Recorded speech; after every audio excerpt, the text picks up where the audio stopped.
What's up, guys? Welcome back to Rosie Wrestling. My name is Saif. And I'm Massa. And this is another edition of Views from Rosie. And today we're going to be reviewing Smackdown, the Smackdown right after Royal Rumble. And let's just go right into the review. We started off with a Shinsuke Nakamura promo. And he was basically just saying how he won the Rumble. And he was just talking about his knees to faces and all that cool stuff. Kevin Owens and Sami Zayn came out. They started talking some trash, doing their whole yep thing, and then this had me so dead because they were saying like the yep stuff. They're like yep, and then AJ came out, and at the beginning of AJ's song, it's like yep, yeah. So that had me dead. But besides that, AJ started saying, let's make a dream match to a dream team. Didn't work out that way. And but later on, Daniel sets up the tag match for the main event between Sami and Kevin against Shinsuke and AJ Styles. Now we have a backstage segment with Daniel Bryan, Sami Zayn, and Kevin Owens. He says that they will get the opportunity to go against AJ Styles again, but this time the person who will go and fight for the championship is either Kevin or Sami, and they will have to fight next week. Yeah, and also the winner gets to go against AJ at Fastlane. They didn't really make that clear until the end, but yeah, that was kind of predictable. But yeah, more on that beef later. But yeah, so we move on to a fatal four-way match between Zack Ryder, Kofi Kingston, Rusev, and Jinder Mahal, and it's a number one contendership match for the U.S. title. And right now, SmackDown does have a lot of time to kill before Fastlane. Fastlane isn't until like March, and the next pay-per-view is a Raw pay-per-view. So expect like big title matches on SmackDown. So that's why they're gonna have one next week. But overall, what do you think of this match? See, I like the dynamic. Those four really worked well together. I thought Zack Ryder was a little bit of an oddball in there, but they had to fill the. I'm still glad they used him somehow. Yeah, he was featured, which I'm glad. But there was a little bit of conflict outside, so Aiden English and the rest of the New Day were barred from ringside. That was funny, honestly. All four people. Who is it? One of the Singh brothers, both Kofi and Big E, and then Aiden English. They were all got out. There was like a fatal four-way outside as well, so that was cool. I thought that it was a good choice that Rusev did end up going over. Of course, they're building Rusev. He's already over like crazy with the fans. So I thought that I want to see Rusev go for the U.S. title. I also want him to go for the tag titles, him and Aiden English. That gives Aiden something to do too. Yeah, so Rusev wins via accolade, and there was a great sequence at the end that I really enjoyed. Well, everyone just kind of got their moves in, and then obviously Rusev ended up beating Kofi Kingston. But also, what are the plans for Jinder Mahal? Like just a few months ago, that's what I was thinking. A few months ago, he was a WWE champion, and now he's in a number one contendership match for the U.S. title. I hope he just doesn't get pushed to the side, because at the end of the day, you gave him the title. Yes, it failed. The experiment failed, but I still think he has a lot to offer. And I actually like Jinder, not as WWE champion, but I still think he could do some good things on SmackDown. Next, we had a small little promo between Breezango, The Ascension, and Shelton Benjamin and Chad Gable, just to set up a match later, and more on that when we get there. But then we move on to the next promo. So we have the Usos, the tag champs, come out, and I loved this promo. I don't know, it just spoke to me, their confidence, their power. This shows that they are the best tag team in WWE right now. Yeah, I always like their promo style, the way they just kind of bounce off each other. Personally, I thought the graphics were really cheesy when they were like locked down, and then like the whole jail thing came down. That was really cheesy. That's like some Windows Movie Maker type stuff.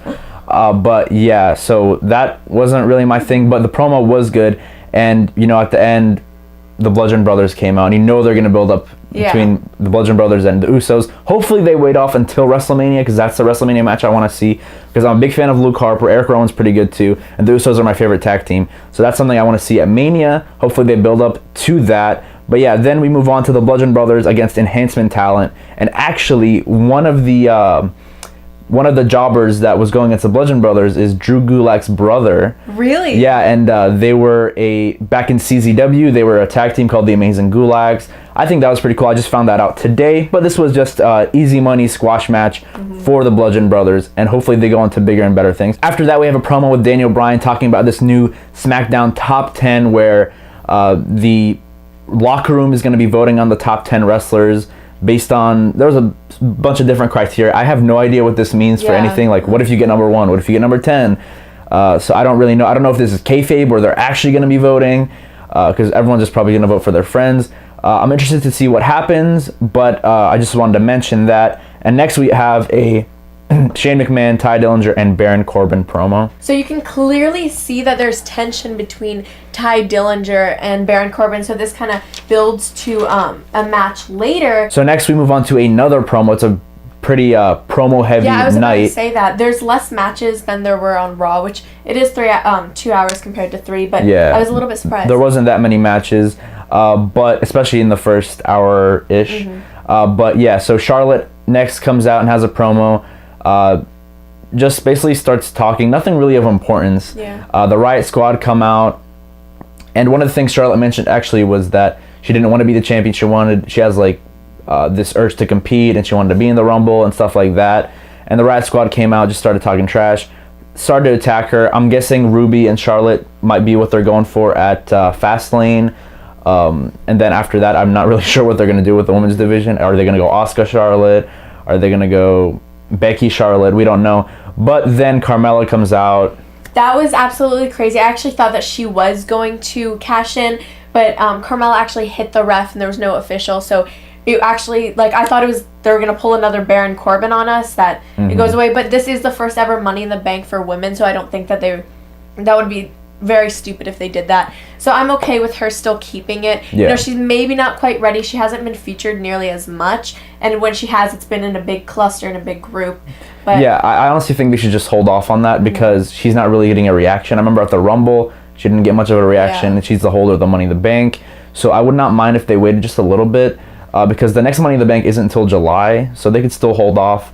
If they were going to do it here, she probably would have dropped the title at the next pay-per-view, because she's definitely not walking into WrestleMania as champion. They're definitely building up to something else. But yeah, so I'm okay with this happening. Next, we move on to Ty Dillinger versus Baron Corbin, and this match was set up earlier in the night. One of the funniest things about this was during the middle of the match, just in the background, I saw a Corbin eats Tide Pods. Yeah, I saw that. Sign, and then at towards the end of the match, they started chanting "You eat Tide Pods." So that honestly, this SmackDown had me geeking the whole time. But yeah, this was filler. This didn't mean anything. There was some choice words backstage, and they had a fight. Like, this really did not matter. Honestly, if you didn't even see this, it does not matter at all. Corbin wins, but nothing special from here. It doesn't really do anything to build any storylines, which is okay. You know, some matches need to be like that, but it really didn't build anything for Corbin because, you know, he lost his Money in the Bank, he lost his US title. It's kind of like he's been falling off. Anything that he gets, he just loses it right away. So I kind of wanted to see him in a program with somebody, and Ty Dillinger is a glorified enhancement talent at this point, you know, rarely even featured, and, you know, they're definitely not going again, like, for them at Fastlane. So, you know, it just was a little bit of a filler, and I kind of wanted to see more of Baron Corbin. So next we go backstage, and it's Sami Zayn and Kevin Owens, and they're just kind of taking small digs at each other. They were like, oh, you might fail next week, you know, kind of like how you got pinned by AJ, or how Zayn, in the Rumble. Yeah, Zayn only lasted 5 minutes in the Rumble. And there might be building up to a feud between these two. I don't really have much desire to see that. They've wrestled countless times, and I'm loving Sami Zayn as a heel, so I don't want him to turn back to a face. And obviously Kevin Owens is a natural-made heel. So They're doing great work together anyway, so I think that this will really just ruin everything that we've had so far. And, you know, they haven't been a team for that long, so I kind of wanted to see them stay best friends for a little bit longer. Yeah, so you could kind of see what happens, but also we'll come back to that for the main event, because obviously some things go down there. But then we move on to Breezango versus Shelton Benjamin and Chad Gable. This was it was it was nothing super special. Again, Breezango isn't heavily featured on SmackDown. You know, this is good for Chad Gable and Shelton Benjamin, that, like, you know, pick up more victories. But I want to know what's next for Chad Gable and Shelton Benjamin. They did lose to the Usos a few times, so I don't think that they're going to go for the tag titles right away. But I kind of want to know what's next for them. Maybe a program with another tag team, but, you know, I really don't know. They might be holding off until after WrestleMania to feature them back into the tag title hunt. But this, for me, this match was just another just more filler.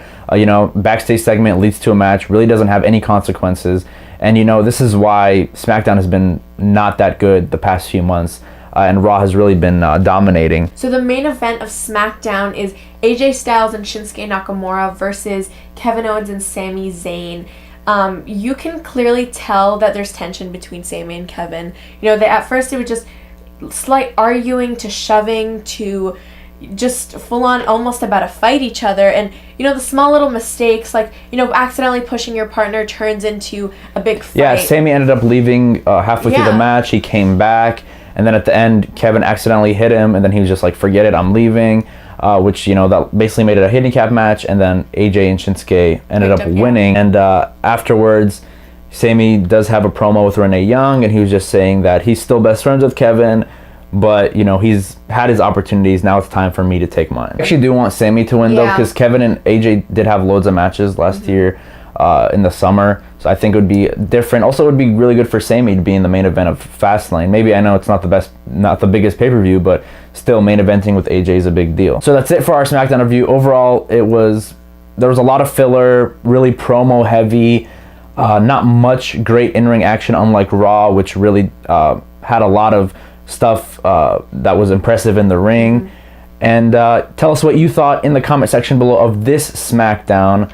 Please also leave any suggestions for any future videos you want us to make. Don't forget to like, share, and subscribe, and we'll see you guys later.